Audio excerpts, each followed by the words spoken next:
Welcome to the deep dive. Ever wonder how the digital world around us stays? Well, not completely chaotic. Yeah. It's a constant battle. Right.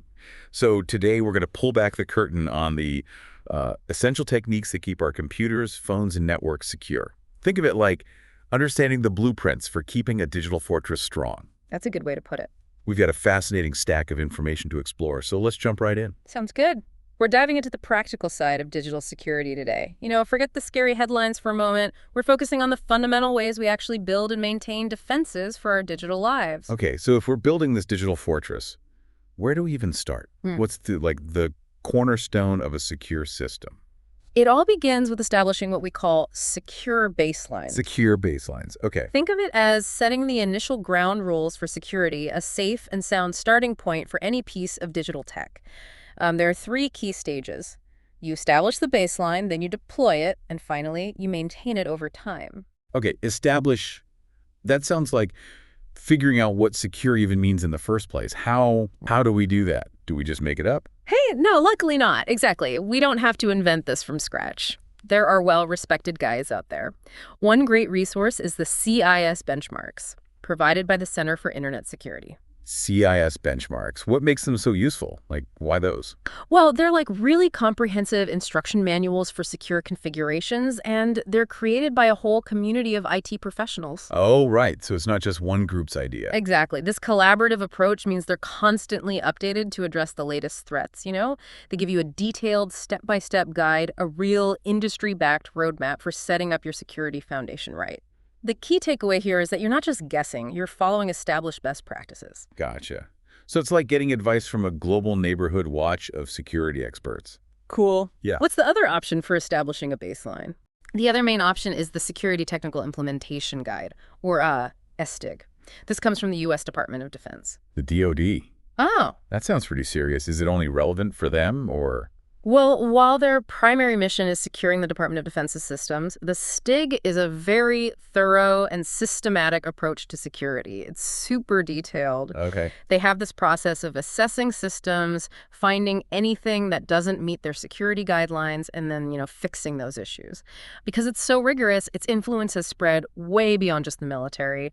Other government agencies and even some private companies use it.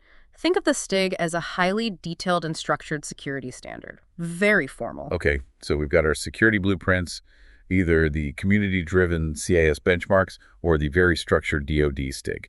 Now, how do we actually apply these rules to all our computers and devices? That sounds like a massive job. It would be, yeah. That's where deployment tools come in handy. For organizations that use a lot of Windows computers, Microsoft Group Policy is a really essential tool. Group policy. I've definitely heard that term. What does it actually do, though? Right. Imagine having a master remote control for all your Windows devices. Group policy lets administrators define and enforce security settings across all of them from one central place. Oh. So instead of having to configure each computer individually, which would take forever and be prone to errors, you set the rules once and boom, they automatically apply everywhere. Nice. This makes sure everyone is following the same security standards, reduces the chance of computers, drifting out of secure settings over time, and gives IT a lot of control. The big takeaway is consistency and centralized management for Windows environments. That sounds like it could save a huge amount of time and hassle. But what about organizations that have a mix of different types of computers, not just Windows, like Macs and Linux machines? Yeah, good question. For those more diverse environments, there's a solution called Puppet Forge. Puppet Forge. That's a fun name. What's it all about? Hey, yeah. Think of it as a versatile, platform-agnostic tool. It doesn't really care if you're using Windows, Linux, or Mac OS. It's kind of like an app store, but for pre-built security configurations. Oh, cool. It has this whole library of modules that you can use to automatically deploy those security baselines we talked about earlier across different systems. Because it's open source and has a big community behind it, it's very flexible and can adapt to lots of different kinds of systems.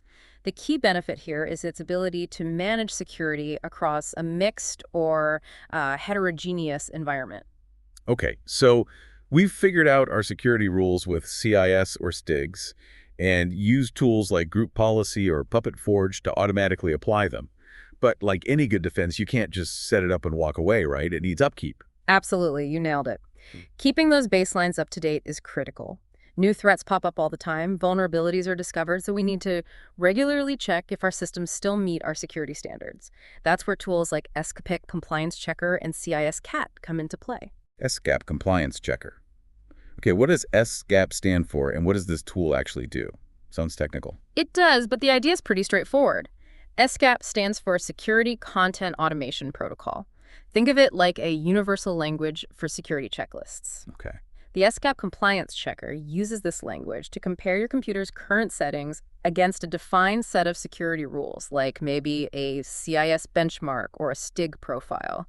If it finds any settings that don't match the rules, it creates a report so you know exactly what needs to be fixed. Like an automated audit. Exactly. It's really useful because it can check against many different security standards, like those from NIST, the National Institute of Standards and Technology, and various industry-specific guidelines.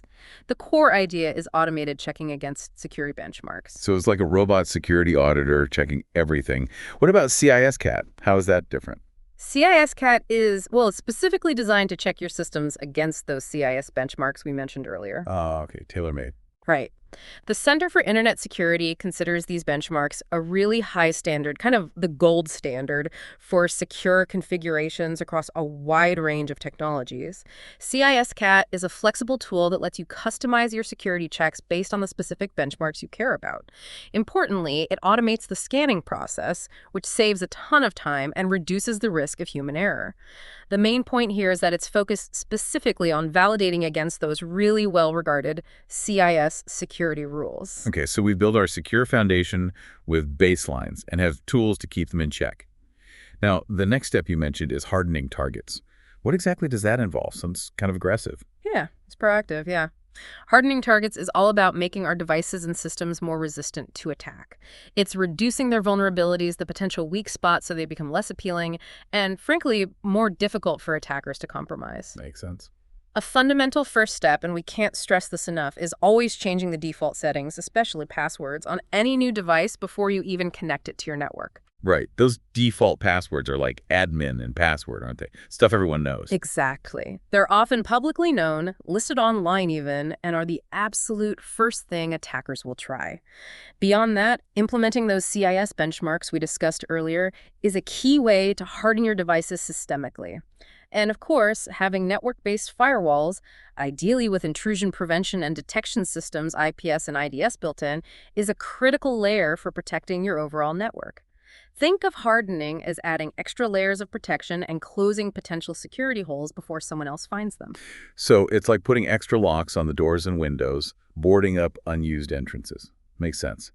What about different types of targets? How do we harden, say, a smartphone versus, I don't know, a Wi-Fi router? The approach must be different. Absolutely. The specific steps will vary depending on the device. For smartphones, this means using strong passwords or biometrics like fingerprint or facial recognition. Yeah, Face ID, fingerprint scanner. Right. Also, encrypting the entire device so your data is just scrambled if it falls into the wrong hands, and keeping the operating system and all your apps updated with the latest security fixes. The key is protecting the data on the device and preventing unauthorized access. Makes sense. What about the computers we use every day at work, our workstations, laptops, desktops? For workstations, you'll want to have firewalls enabled, often built into the OS these days, but make sure they're on. You need to install and regularly update antivirus or anti-malware software. And crucially, follow the principle of least privilege. Least privilege. Yeah, it means users should only have the minimum necessary permissions to do their jobs. Don't give everyone administrator rights. This way, even if an attacker manages to compromise a regular user account, they can't do widespread damage as easily. The focus here is on preventing malware and limiting potential damage if something does get through. Okay, let's get a bit more technical. What about those often overlooked but crucial pieces of network hardware, like the switches and routers? How do we make them more secure? They seem kind of invisible, but really important. They're critical. For switches, it starts, again, with strong, unique passwords instead of the defaults. Then you'd implement something called port security. Port security. Like locking the physical plugs. Sort of, it limits which devices can connect to specific physical ports on the switch, often based on their unique hardware address, the AMC address. Then there are VLANs, or virtual local area networks. These help divide your network into isolated segments. So like creating separate mini networks. Exactly. So if one part is compromised, say the guest Wi-Fi VLAN, the attacker can't easily jump over to your internal corporate network VLAN. You should also enable SSH for secure remote management and, importantly, disable any physical ports on the switch that aren't actually being used, reduces entry points. The idea. You'd also want to implement SNMP security measures. That's a protocol for managing network devices. Needs securing, too. Use access control lists, or ACLs, to control the flow of network traffic between different parts of the network. And make sure you're regularly updating the switch's firmware to patch any newly discovered security weaknesses. And finally, actively monitoring network traffic for any unusual activity is crucial for early detection. Wow, that's a lot of steps for just a switch. Routers sound like they would have similar hardening needs then. There's definitely significant overlap, yeah. Just like with switches, strong passwords, enabling firewalls, disabling remote management, unless absolutely necessary, and if you do need it, only using secure methods like SSH are key. Keeping the router's firmware updated is also vital. And maybe, obviously, physically securing the router in a locked network rack or closet is important. Implementing ACLs and SNMP security, just like switches, and enabling logging to keep track of network activity are also important steps.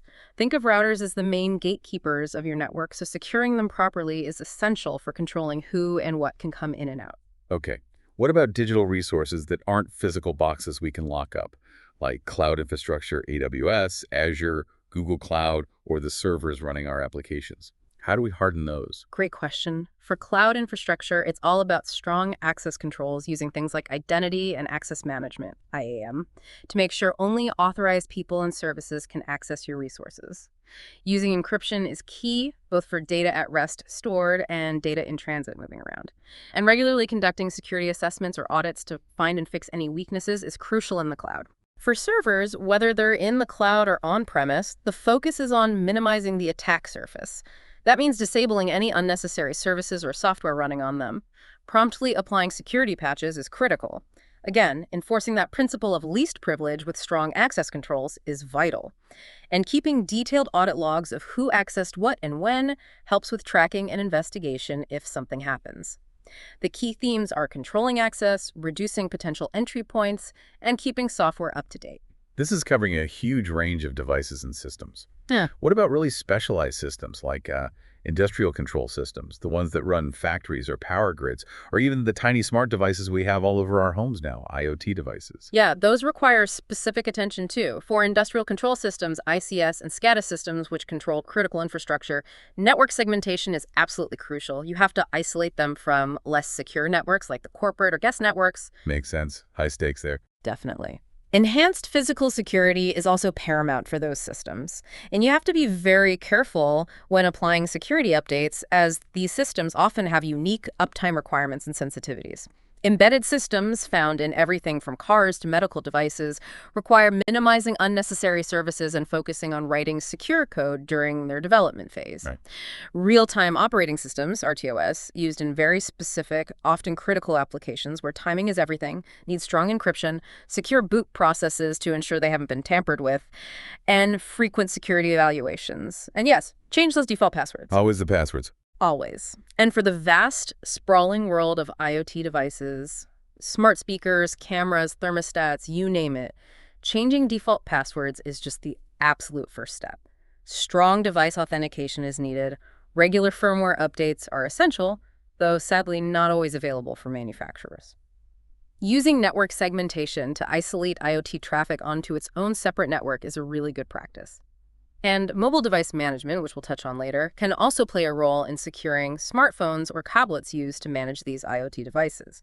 The common threads here are isolation, careful updates, strong authentication, and yes, changing defaults. Okay, and finally, our trusty wireless access points to devices that give us Wi-Fi everywhere. How do we make them more secure? Seems like a big target. It is. Securing your wireless access point starts immediately by changing the default administrator password. Seriously, do this first. Okay, I got it. Then you should change the SSID, that's the name of your Wi-Fi network, from the default, which is often the manufacturer's name or model. Right. Don't advertise what router you have. Exactly. Disabling SSID broadcasting, where the network name isn't openly advertised, makes your network a little less visible to casual scanners, though determined attackers can still find it.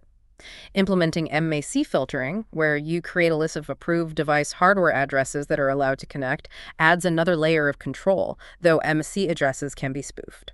So, layers of defense. Precisely. And crucially, you should be using WPA3 encryption, which we'll talk about in more detail later, for the strongest possible protection of your wireless data. If WPA3 isn't available, use WPA2 with a strong, long password.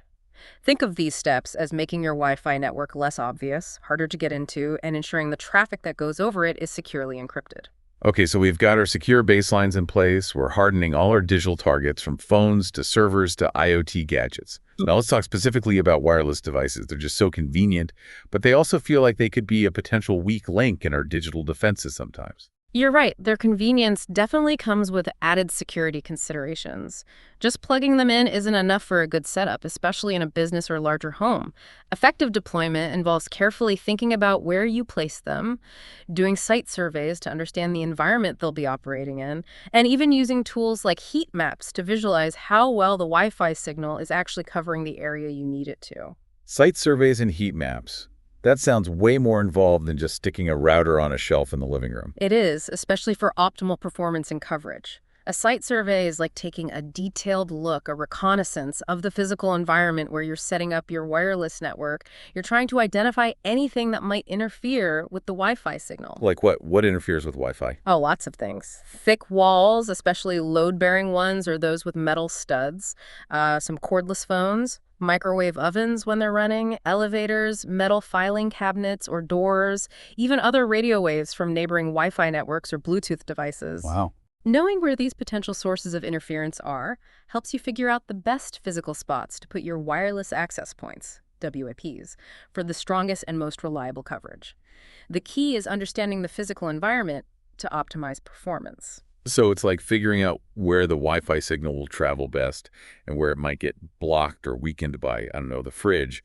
What about these heat maps? Are we talking about literally seeing the Wi-Fi signal as heat? Hey, not quite literally heat, but it's a visual representation of signal strength. A heat map is a software tool that network administrators use. They walk around the area with the device running the software, and it measures the signal strength. Then it creates a map overlay, usually on a floor plan, that uses colors, often a red and orange for good signal strength, fading to yellow, green, and then blue or light gray for poor or no signal to show where the Wi-Fi is strong and where it's weak or non-existent. Ah, I see. Like a weather map for Wi-Fi. Exactly. It helps them quickly pinpoint problem areas and figure out if they need to move access points, add more WPs, or even investigate if an access point might be malfunctioning because there's a dead spot right near it. The visual aspect makes it really easy to understand the coverage at a glance. That visual feedback sounds really useful for troubleshooting. Now, we've talked about the wireless access points themselves, but what about the mobile devices like our phones and tablets that connect to them? They're such a huge part of how we work and live now. Absolutely. Mobile devices are everywhere. And because they often hold a ton of sensitive personal and, importantly, work information, securing them is incredibly critical. So what are some of the main security techniques we can use specifically for these mobile devices? Where do we start? A really effective approach, especially in organizations, is mobile device management, or MDM. MDM. Okay, what does an MDM solution actually do? Is it software? Hardware? It's typically software, often cloud-based these days. Think of it as a central control hub for all the mobile devices that an organization manages or allows access to its resources. It allows IT administrators to remotely manage, configure, secure, and sometimes even inventory these devices. Okay. The main goal is to make sure all these devices, whether they're company-owned or employee-owned, but accessing company data, follow the company security rules. This can include things like enforcing device encryption, requiring strong passcodes or biometric locks, controlling which apps can be installed, maybe blacklisting risky ones or whitelisting only approved ones, configuring Wi-Fi and VPN settings automatically. Lots of things. Wow, that's a lot of control. It is. The core idea is centralized control and enforcement of security policies on mobile devices. It helps ensure that devices are compliant with security policies and significantly reduces the risk of data leaks if a device is misused or compromised. And you mentioned data leaks. What if a device gets lost or stolen? That happens all the time. Right. And that's a huge security benefit of MDM. In the unfortunate event that a phone or tablet is lost or stolen, many MDM solutions have the ability to remotely locate the device, lock it, or even wipe it completely, erasing all the data and preventing it from falling into the wrong hands. That remote wiping capability can be a lifesaver for preventing data breaches. Yeah, that remote wipe feature sounds like real peace of mind, especially for businesses. Now, what about the different ways companies let employees use mobile devices? I've heard terms thrown around like BYOD and CYOD. Do those different approaches have different security implications? They absolutely do. There are three main models for how organizations handle mobile devices, and each has its own set of security challenges and considerations. First, there's bring your own device, or BYOD. BYOD, right? That's where employees use their personal phones and laptops for work stuff, yeah. Exactly. And while it can make things more convenient for employees and potentially boost productivity because they're using devices they're comfortable with, it also introduces significant security risks. How so? Well, company data is now residing on personal devices that the company doesn't directly own or fully control. These devices might be used for all sorts of personal activities, downloading apps, connecting to unknown networks, and they might not have the same security measures in place as company-owned devices. Data could potentially leave the premises more easily. Yeah, I can see that. So how do companies deal with that? To mitigate these risks, companies often use strategies like containerization. This creates a separate, encrypted, secure area or container on the device, specifically for work data and applications, keeping it isolated from the personal side. Ah, like a work profile versus a personal profile on the same phone. Pretty much, yeah. And they also need to have very clear security policies that apply specifically to that work portion, ensure the device itself meets certain minimum security standards, like OS version encryption status, and might even restrict certain personal uses during work hours or require employees to install specific company security apps. The key security challenge with BYOD is managing and protecting company data on personally owned and often personally managed devices. That separation of work and personal data sounds really important in a BYOD setup. Okay, what's the next model? The next is choose your own device, or CYOD. In this model, the company provides employees with a selection of pre-approved devices that they can pick from. Ah, so the company still owns the devices, but the employees get some choice in what model or maybe operating system they use. That's right. The devices are owned and managed by the company, which gives IT much more control over security configurations, updates, and MDM policies. But it also offers employees some flexibility in their choice of device compared to just being handed one specific model. This model generally offers a better balance between usability and security control compared to BYOD. Okay, that makes sense. And what's the third model? The third is corporate-owned, personally enabled, or COPE. In this case, the company provides the devices to employees, usually a standard model, and they're explicitly allowed to use them for both business and personal tasks. So it's company-owned, fully managed, but employees have more freedom in how they use them for personal stuff compared to, say, a strictly work-only device. Exactly. But with that freedom comes the explicit requirement to comply with all company policies for both work and personal use conducted on that device. A common security measure in COPE environments is mandating full device encryption to protect company data if the device is lost or stolen, even if it was being used for personal reasons at the time. And just like with the other models, enforcing strong passwords, screen locks, and using MDM are essential. The focus here is on company ownership and control, but allowing personal use means data protection across the entire device is paramount. So the level of company control over the device and the specific security measures they can enforce really depends quite a bit on which model, BYOD, CYOD, or COPE they choose. Interesting. Now, mobile devices connect to networks in so many different ways these days. Does the way they connect have any impact on security? Absolutely. Mobile devices use various connection methods depending on what they're doing, accessing the internet, connecting to peripherals, finding their location. Let's look at some of the main ones. First, there's wireless or Wi-Fi. The most common way we connect at home or the office, right? Exactly. Typically, a mobile device connects to a wireless network through a wireless access point, or WP, what you'd probably call a wireless router at home. This setup is called infrastructure mode, Okay. But there's also something called ad hoc mode, where two wireless devices connect directly to each other without needing a central WP. Wi-Fi Direct, which often uses Wi-Fi Protected Setup or WPS, that button you push on the router Oh, sometimes. yeah, the magic connection button. Yeah. Wi-Fi Direct is an example of an ad hoc network. It's handy for things like quickly transferring files between two phones or connecting a phone directly to a printer, but it's not typically used for sharing an internet connection that comes through a router. So infrastructure mode is our usual Wi-Fi, with the router acting as the hub, and ad hoc is more like a direct wireless link between two specific devices. Got it. What are some important security ideas related to wireless networks that we should keep in mind? There are several key concepts. You've probably encountered a captive portal, that web page that often pops up when you connect to public Wi-Fi at an airport or coffee shop, making you agree to terms or log in before you can actually get online. Oh, yeah, definitely. Sometimes you have to pay, too. Right. It's used by the network owner to control access. It might just require accepting an acceptable use policy, AUP, Mm-hmm. validating who you are, like with a hotel room number, or sometimes offering premium paid access. Then there's WPS, that button push or PI method for connecting.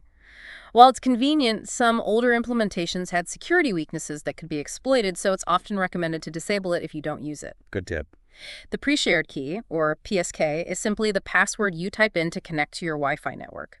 It's really important to use a strong, unique password here, and critically never use the same password as the administrator password for managing the router itself. Keep them separate. Okay, separate passwords. Got it. And finally, a really sneaky one you need to be aware of is the evil twin attack. Evil twin. That sounds dramatic. It can be. This is where an attacker sets up their own fake Wi-Fi network with the same name, the same SSID, or a very similar name to a legitimate network you might trust, like airport free Wi-Fi or your company's network name. Uh-oh. Their goal is to trick you into connecting to their malicious access point instead of the real one. If you connect, they can potentially intercept your traffic, steal login credentials, or redirect you to fake websites. Yikes. How would you even know? Signs might include the connection being unusually slow, maybe your device asks you to enter the password again when it shouldn't need to, or you might find you can't access legitimate corporate resources you normally could. It's like a wolf in sheep's clothing for Wi-Fi networks. Always be cautious connecting to unfamiliar or open Wi-Fi. Evil twin attack. Okay, adding that to my list of things to be paranoid about. Yeah. What's another common way our mobile devices connect besides Wi-Fi? Bluetooth, definitely. It's that short-range wireless technology we use all the time for things like wireless headphones, speakers, keyboards, mice, connecting peripherals. Wow. To make Bluetooth more secure, it's generally a good idea to disable it when you're not actively using it, just to reduce your discoverability. Use Bluetooth Low Energy, or BLE, whenever possible. BLE includes privacy features like using randomized MAC addresses during data transfer, making it harder to track your device. And keep your devices in non-discoverable mode unless you're actively trying to pair them with something new. This prevents other random devices from easily seeing yours and trying to initiate a connection without your permission. These steps help reduce the chances of unwanted connections. Okay, so turn it off when not needed, use BLE, stay non-discoverable.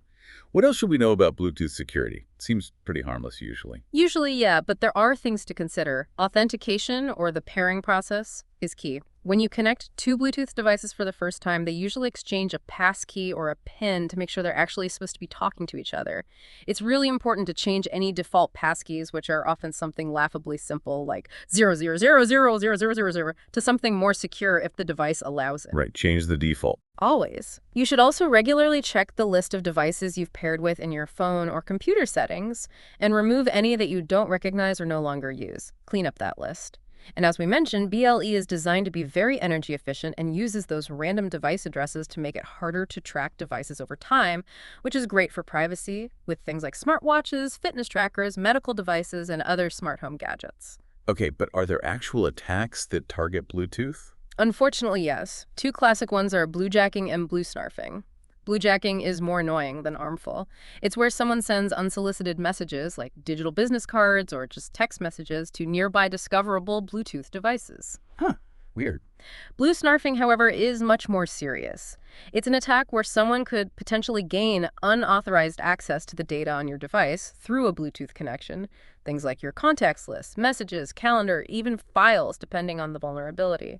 So even though Bluetooth is short range, you still need to be mindful of its security settings and keep your device software updated. Bluesnarfing. Wow. Okay, duly noted.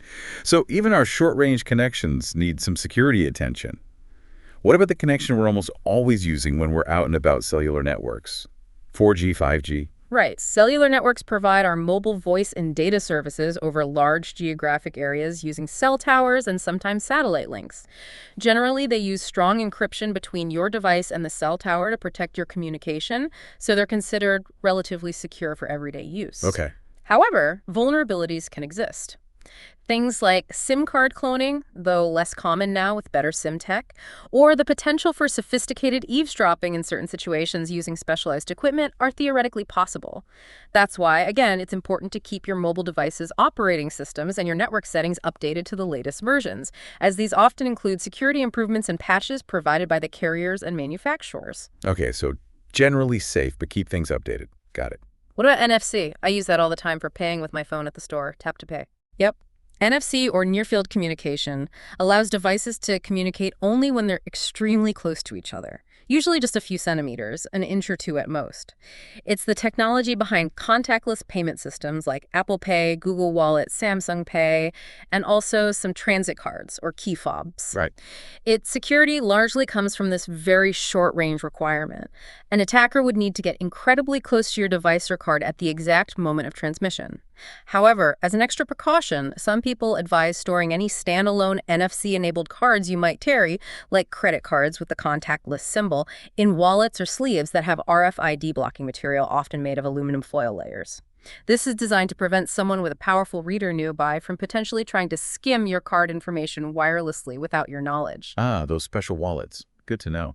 And finally, GPS. It helps us find our way everywhere, navigation apps, mapping, but does it have any security implications itself? GPS, the Global Positioning Service, uses signals from satellites orbiting the Earth to figure out your precise location on the ground. This process is called geolocation. Now, GPS itself is mostly about receiving signals, not transmitting data back out in the same way. Okay. However, the devices that use GPS are smartphones, car navigation systems, fitness trackers often do transmit your location data over cellular or Wi-Fi networks to power apps and services. This obviously can raise privacy concerns, as your movements and location history can potentially be tracked or logged by app providers or even third parties if not managed carefully. It's a good idea to be aware of which apps on your phone are requesting access to your location data and to review and adjust those permissions based on your comfort level and whether the app actually needs your precise location to function. Yeah, managing those location permissions is definitely important. So even something as helpful as GPS has a privacy angle to consider. We've covered a lot of different ways our mobile devices connect.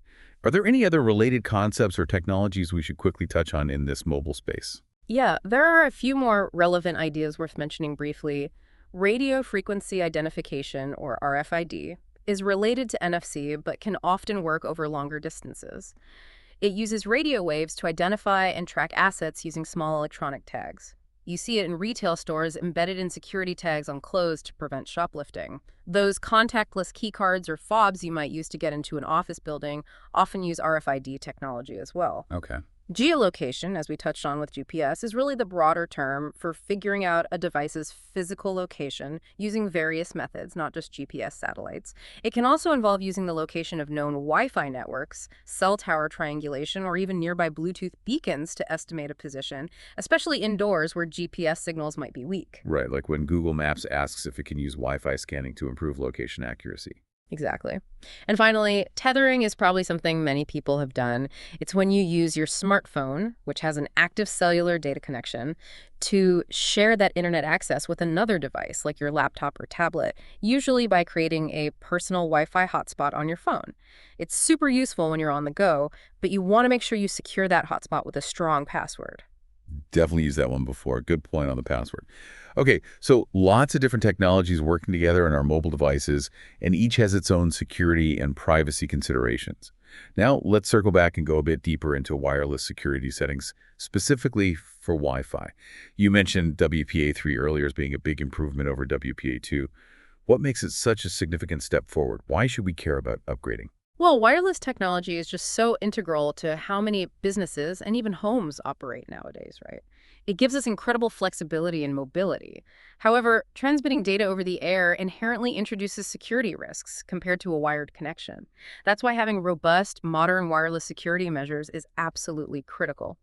WPA3, which was officially released back in 2018, was designed specifically to address some of the known weaknesses and vulnerabilities that had been discovered in the older WPA2 standard over the years. Okay, so it's like the next generation fixing the problems of the last one. Pretty much. One of the main improvements is in how it establishes the initial secure connection between your device and the access point, and how it encrypts the data. It uses a much more robust method called simultaneous authentication of equals, or SAE. This replaces the older pre-shared key, PSK method, used in WPA2 Personal, and is significantly more resistant to offline dictionary attacks, where attackers try to guess your password. Okay, SAE. So it's a stronger way of making sure you're connecting to the right network securely and that your data is scrambled better. Tell me more about the key benefits of WPA3. What else does it offer? Right. So besides the stronger handshake with SAE, another key feature is mandatory protected management frames, or PMF. Enough. Yeah, PMF helps protect the critical management signals that keep your Wi-Fi network running smoothly. Things like association and disassociation frames from being forged or interfered with by attackers. This helps prevent certain types of denial of service or disconnection attacks. WPA2 had PMF as an option, but WPA3 makes it mandatory. Okay, better protection against getting kicked off the network falsely. Exactly. Then there's WPA3 Enterprise, which offers even stronger 192-bit level security protocols suitable for organizations with very high security requirements, like government, defense, or financial institutions. It often uses more advanced cryptographic methods for the connection setup. As we mentioned, SAE is the big replacement for WPA2 PSK, the password mode. It uses a modern, secure handshake protocol, often referred to as Dragonfly. This offers much better protection against those brute force password guessing attacks, even if you have a relatively simple password, though you should still use a strong one. And importantly, SAE provides perfect forward secrecy, or PFS. Perfect forward secrecy. What's that? PFS is a really important security feature. It means that the encryption keys used for your actual data session are generated uniquely for that session and aren't directly derivable from the long-term password or credentials. So even if an attacker somehow manages to capture all your encrypted traffic and later figures out your Wi-Fi password, they still won't be able to go back and decrypt those past captured sessions because the session keys were ephemeral, temporary. WPA2 PSK didn't inherently offer this. Oh, that's clever. So past compromises don't reveal future or past data. Exactly. WPA3 also includes a feature called Wi-Fi Easy Connect, which aims to simplify the process of securely connecting those often less secure IoT devices, like smart plugs or light bulbs, to your Wi-Fi network, sometimes using methods like scanning a QR code instead of typing complex passwords on devices with no screen. And finally, there's a mode called Wi-Fi Enhanced Open, or OWE. This provides encryption even on open public Wi-Fi networks, like the ones you find in coffee shops, hotels, or airports. Wait, encryption on open networks. How does that work? I thought open networks were inherently insecure. Traditionally, yes, but OWE uses opportunistic encryption. Even though there's no password to join the network, your device and the access point automatically negotiate unique encryption keys for your connection behind the scenes using PMF. This prevents passive eavesdropping, someone nearby just listening in on your traffic. It doesn't authenticate the network itself, so evil twin attacks are still possible, but it does protect your data from casual snooping, which is a big step up for public Wi-Fi. So overall, WPA3 offers a much more secure and robust wireless experience across the board. WPA3 sounds like a really significant upgrade in wireless security, especially with things like SAE, PFS, and Enhanced Open. Definitely something to look for in new routers and devices. Now, you also mentioned AAA and Radius earlier, often in the context of enterprise wireless networks. What are those all about? Sounds like alphabet soup. Ha! It can seem that way. Radius, which stands for Remote Authentication Dial-In User Service, yeah, the name is a bit dated, comes from the old modem days, is a network protocol that's widely used to centralize what we call AAA. And AAA stands for Authentication, Authorization, and Accounting. Okay, authentication, authorization, accounting. Break that down for me. Sure. Think of it like having a central security guard and record keeper for your network access. Authentication is simply verifying who someone is. Are you who you claim to be? This is usually done by checking credentials like a username and password, or sometimes a digital certificate or a one-time PIN. Authorization comes next. Once Radius confirms who you are, it determines what you're allowed to do or access on the network based on policies set by the administrator. Maybe you get full access, maybe only access to certain servers, or maybe you're assigned to a specific VLAN. Accounting is about keeping track of usage. It logs details like when a user logged in, how long they were connected, what resources they accessed, how much data they transferred, etc. This is really important for security auditing, troubleshooting, compliance reporting, and detecting potential security incidents. So Radius is like the central authority that checks your ID, authentication, decides which doors you can open, authorization, and keeps a log of where you went. Accounting. That's a great analogy, yes. The devices that need to check credentials with the central Radius server, like VPN servers, wireless access points, especially in enterprise and a WPA2, WPA3 enterprise mode, and certain types of network switches that use a security standard called 802.1x are called Radius clients. They don't store all the user accounts themselves, they just forward the request to the Radius server. Oh. The Radius client and the Radius server share a pre-configured secret key, kind of like a shared password just between them, that they use to encrypt the authentication communication and make sure they're talking to a legitimate source. This whole centralized system makes it much easier and more secure to manage network access credentials and policies across potentially hundreds or thousands of devices and users, rather than configuring each WAP or switch individually. Okay, so Radius helps manage who gets on the network and what they can do, especially in bigger environments. What about the actual security of the wireless connection itself, the encryption? You mentioned cryptographic protocols earlier when we talked about WPA versions. Yes, exactly. Wireless networks absolutely need encryption to scramble the data that's being transmitted over the airwaves. Without it, anyone who's within physical range with the right equipment could potentially capture and read your communications, emails, passwords, everything. Yikes. Right. So the Wi-Fi security standards like WPA2, WPA3 define which cryptographic protocols are allowed or required, how the encryption keys are generated and managed, and how devices authenticate when they try to join a secure network. Over the years, several protocols have been developed and used with varying levels of security. Like WEP. I've definitely heard that's ancient history and really insecure now. You're absolutely right. Wired Equivalent Privacy, or WEP, is the original Wi-Fi security protocol from way back in 1999. It's considered completely broken now and has some serious security flaws, primarily due to its very weak key management. It used a relatively short 64-bit or 128-bit encryption key, but relied on the RC4 stream cipher, which itself has known weaknesses. The biggest problem, though, was how it handled something called initialization vectors, or IVs. It used short 24-bit IVs and often reused them in predictable ways, which made it relatively easy for attackers to passively collect traffic and mathematically derive the WEP key, often in just minutes. So WEP offers almost no real security today and should never be used. Okay, so WEP is a definite no-go, avoid like the plague. What came after that to try and improve things? The first attempt to fix WP's immediate problems was Wi-Fi Protected Access, or WPA. It was designed as an interim solution that could potentially run on some older hardware that supported WPP. It still used the RC4 encryption algorithm, but it introduced a much better way of managing the encryption keys called the Temporal Key Integrity Protocol, or TKIP. Yeah, TKIP dynamically changed the encryption keys on a per-packet basis and included other integrity checks, making it much harder for attackers to crack the encryption compared to WEP's static key. So WPA with TKIP was a significant improvement over WP at the time. So WPA was a necessary step up, but it's still not the standard we use today, right? Because it still used RC4. Correct. While WPPP was better, RC4 itself still had underlying weaknesses. The true successor and the standard that's currently the most common and widely deployed is Wi-Fi Protected Access version 2, or WPA2. WPA2 mandates the use of the much stronger Advanced Encryption Standard AES encryption algorithm implemented within a protocol called Counter Mode Cipher Blockchaining Message Authentication Code Protocol, or CCMP. Whoa, okay, WPA2 CCMP with AES. That sounds more robust. It is. WPA2 CCMP typically uses a strong 128-bit key with the AES encryption algorithm, which is considered very secure and is the standard used by governments and industries worldwide for protecting sensitive data. This provides significantly better protection for wireless networks compared to both WEP and WPAT-KIP. And as we've already discussed, WPA3 is the latest standard, offering even stronger security primarily through its mandatory use of SAE instead of PSK for key establishment in personal mode and stronger protocols in enterprise mode. Okay, so we see this clear progression. Yeah. The totally insecure WPP, then the better but flawed WPA with TKIP-RC4, then the current strong standard WPA2 with CCMP-ES, and now WPA3 is the future for even stronger wireless security with SEE and other enhancements. Makes sense.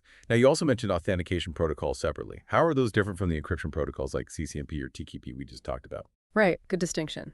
Authentication protocols are the specific rules or methods that govern how devices and users prove their identity to gain access to a network, particularly in more secure enterprise environments.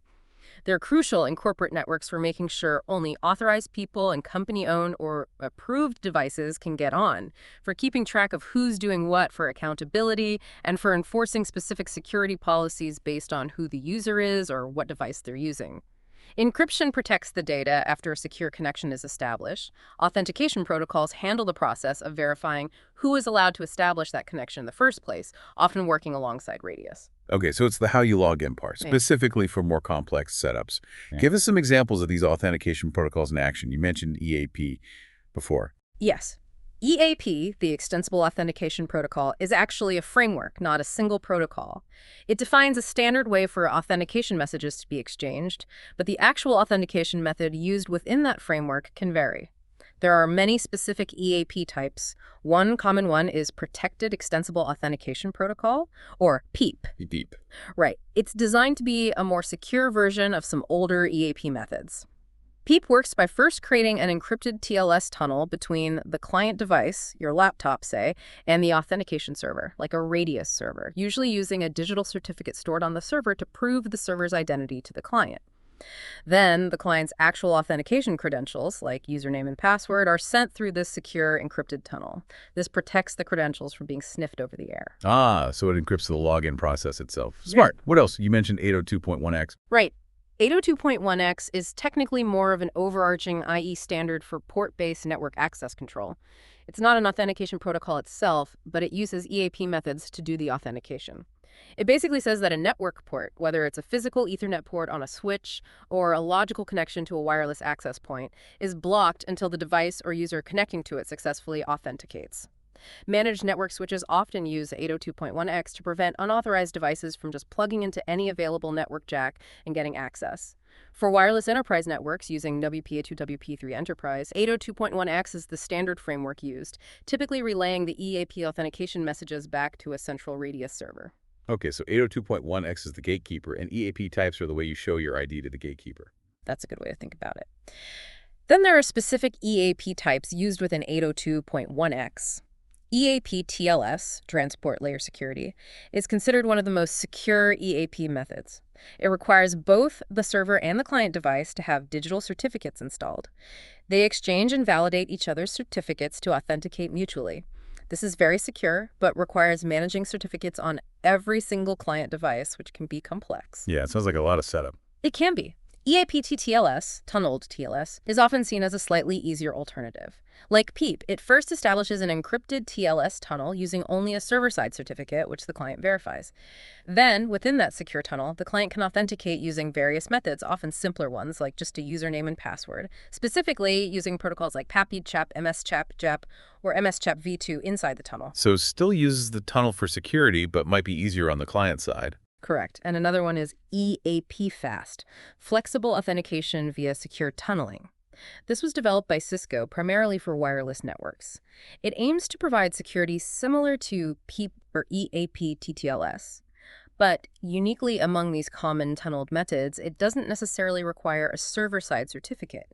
It uses a different mechanism involving protected access credentials, PATEs, to establish the secure tunnel. So there are various ways, various EAP flavors, to handle that critical authentication step when trying to connect securely to a network, each with its own security properties and deployment requirements. Okay, a whole toolbox of methods for verifying identities before granting network access, especially in those enterprise settings. Now, we've talked a lot about securing our networks, the wireless connections, and the devices themselves.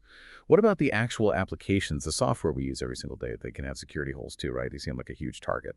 Absolutely. You're spot on. The software applications we rely on, web applications, mobile apps, desktop software, server applications, are a major target for attackers. If they find a vulnerability in the code of an application, it can lead to serious problems, including unauthorized access, data theft or modification, system compromise, and disruption of services. Securing the applications themselves is just as important as securing the network and the hardware. That's where application security, or AppSec, comes in. AppSec. Okay. So what are some of the key things we need to think about when it comes to application security? How do we make software safer? One really fundamental and crucial principle is input validation. Input validation, what's that? It's all about making sure that any data that's entered into an application, whether it's typed into a web form field, sent via an API call, read from a file, whatever strictly meets the specific rules, formats, lengths, and character types that the application expects for that particular piece of data. Okay, so like making sure a zip code field only accepts numbers of the right length, or an email field looks like an email address. Exactly that, but it goes much deeper. It's not just about ensuring data correctness or usability, it's a critical security defense. Proper input validation helps prevent a whole range of common and dangerous attacks, like SQL injection, where attackers try to sneak database commands into input fields, cross-site scripting, XSS, injecting malicious scripts, buffer overflows, sending too much data to crash a program or execute code, and integer overflows, manipulating numbers to cause errors or bypass checks. By carefully validating all input and rejecting anything that doesn't conform to strict expectations, you can block many of these attack vectors right at the entry point. So it's about more than just neat formatting. It's about rigorously checking data to prevent malicious code or commands from being injected into the system through those inputs. Makes sense. What else is important for application security? Another important aspect, especially for web applications, is using secure cookies. Cookies, right? Those little files websites store on my browser. How do they relate to security? Cookies are those small bits of data that websites store on your computer primarily to remember things about your browsing session, like whether you're logged in, what items you have in your online shopping cart, your language preferences, maybe authentication tokens. They're essential for modern web functionality. However, if they're not handled securely by the web application, they can be intercepted or manipulated by attackers. How so? For example, if a cookie containing your session ID isn't properly protected, an attacker might be able to steal it through network sniffing if unencrypted, or via cross-site scripting, and then hijack your logged-in session, impersonating you on the website. Secure cookies use attributes like the secure flag, meaning the cookie should only be sent over encrypted HTTPS connections, the HTTP-only flag, preventing client-side scripts like JavaScript from accessing the cookie, mitigating XSS attacks, and the same-site flag, helping prevent cross-site request forgery attacks. Using these flags correctly helps protect the sensitive information stored in cookies, enhancing user security and protecting against data theft or identity compromise. Okay, so even those little cookies need careful handling by developers. What about how the applications themselves are actually written? Are there specific ways to build software more securely from the start? Yes, absolutely. That's where practices like static code analysis come in. Developers, often aided by specialized automated tools, meticulously examine the application's source code before it's even compiled or run. They're looking for potential security flaws, bugs, vulnerabilities, and deviations from secure coding standards right in the code itself. Like proofreading the code for security errors. Exactly. Things like potential buffer overflows, integer injection vulnerabilities, improper error handling, use of insecure functions, hard-coded passwords, a big no-no, and many other types of flaws can often be caught early this way. It's like having a team of security experts review the blueprints of a building before it's constructed to identify potential structural weaknesses. Catching issues here is much cheaper and safer than finding them after the application is deployed. Makes sense to catch it early. Yeah. What else? Code signing is another important practice, especially for software that gets distributed and installed. It's like putting a digital cryptographic seal on the software package. A digital seal? Yeah. Using a digital certificate issued by a trusted authority, the developer signs the code. This signature verifies two things for the user installing the software. First, that the software genuinely comes from the claimed developer, authenticity, and second, that the code hasn't been tampered with or modified since it was signed. Integrity. This helps users be more confident that the software they're installing is legitimate and hasn't been injected with malware by some third party. Ah, like the warnings you sometimes see during installation asking if you trust the publisher. Precisely. And underpinning all of this are secure coding practices. These aren't a specific tool, but rather the general set of guidelines, principles, and techniques that developers should follow while they are writing code to minimize the number of security vulnerabilities they introduce in the first place. This includes things like always validating input, as we discussed, handling errors gracefully without revealing too much information, properly managing memory allocation and deallocation to avoid leaks or overflows, using parameterized queries to prevent SQL injection, avoiding known insecure functions, following the principle of least privilege within the application itself, and much more. Following secure coding practices from the very beginning of the development lifecycle is the most effective way to build software that is resilient and less prone to security breaches. Organizations like OWASP, the Open Web Application Security Project, provide excellent resources and lists of common pitfalls to avoid. So security really needs to be baked into the applications right from the ground up by the developers using these practices. Now let's talk about a term you hear sometimes. Sandboxing. That sounds like putting an application in a safe little playpen or container. Is that the idea? That's a perfect way to think about it. Sandboxing is essentially creating an isolated, restricted environment for an application to run in. This environment limits the resources the application can access, things like the file system, network connections, other running processes, hardware devices. Why would you do that? It's often done for various reasons, primarily security-related. You might sandbox an application for testing new software to see how it behaves without risking your main system. Security teams use sandboxes extensively for analyzing suspicious software, like potential malware. They can run the malware inside the sandbox, observe its behavior, what files it tries to create, what network connections it attempts, what system changes it makes, without letting it infect the host machine. Like a safe detonation chamber for malware. Exactly. Because the application is isolated in the sandbox, it theoretically can't interact with or harm the rest of your operating system, your files, or your network. So if something goes wrong, if the application crashes, or if it turns out to be malicious, its impact is contained within that sandbox. This can be achieved using various technologies like operating system level features, virtualization, running it in a virtual machine, or specialized container technologies like Docker, or dedicated sandboxing tools like Cuckoo Sandbox for automated malware analysis. Okay. Do we encounter sandboxing in everyday use? Yes, definitely. Many modern web browsers like Google Chrome, Firefox, and Microsoft Edge use sandboxing extensively as a core security feature. Each browser tab or website process often runs in its own separate sandbox with limited privileges. So if you happen to visit a malicious website that tries to exploit a browser vulnerability, the malicious code is largely confined to that single sandboxed process, and ideally can't easily take over your entire browser, let alone your whole computer. It's like having multiple small quarantine zones running constantly while you browse, significantly limiting the potential damage from web-based threats. That sounds like a really smart and important security feature built into browsers. Glad that's happening automatically. Now, the last major security technique you mentioned in the outline was monitoring. How does that fit into our overall security strategy? We've done baselines, hardening, secure apps, sandboxing. Isn't monitoring just watching things? Monitoring is absolutely crucial, yes. Think of it this way. Even with all the preventative measures we've talked about, strong baselines, thorough hardening, secure application development, sandboxing risky stuff, it's almost impossible to prevent every single potential attack or security issue. Things slip through, new vulnerabilities are found, users make mistakes. Ongoing monitoring is about detecting and responding to security incidents that might still occur, ideally as quickly as possible. Okay, so it's the detection and response part of the equation. Exactly.